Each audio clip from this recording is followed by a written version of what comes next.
રાજકોટ ગ્રામ્ય પોલીસે operation mule hunt અંતર્ગત સાયબર ફ્રોડ અને ખંડણીના ગુનામાં મોટી સફળતા મેળવી. ગોંડલ બી ડિવિઝન પોલીસ મથક હેઠળ એપીએમસી પેઢીના એકાઉન્ટ અને ડોક્યુમેન્ટ્સની ચોરી કરી સીજીએસટી વિભાગમાં કાર્યવાહી કરાવી બદનામ કરવાની ધમકી આપી વેપારી પાસે 30 લાખની ખંડણી માંગવામાં આવી હતી.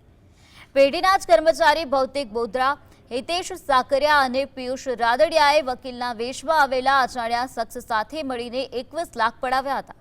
5 દિવસ પહેલા ફરી પૈસા માંગતા મામલો સામે આવ્યો અને પોલીસે ત્રણેયની અટકાયત કરી. પોલીસે જનતાને આવી એજન્સીઓથી ન ડરવા અને બ્લેકમેલિંગ સામે તુરંત સંપર્ક કરવા અપીલ કરી છે.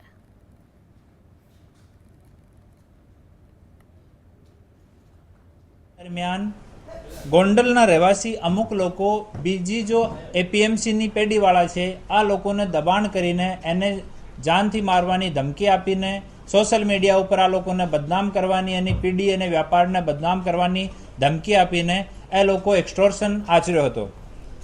આ લોકોમાં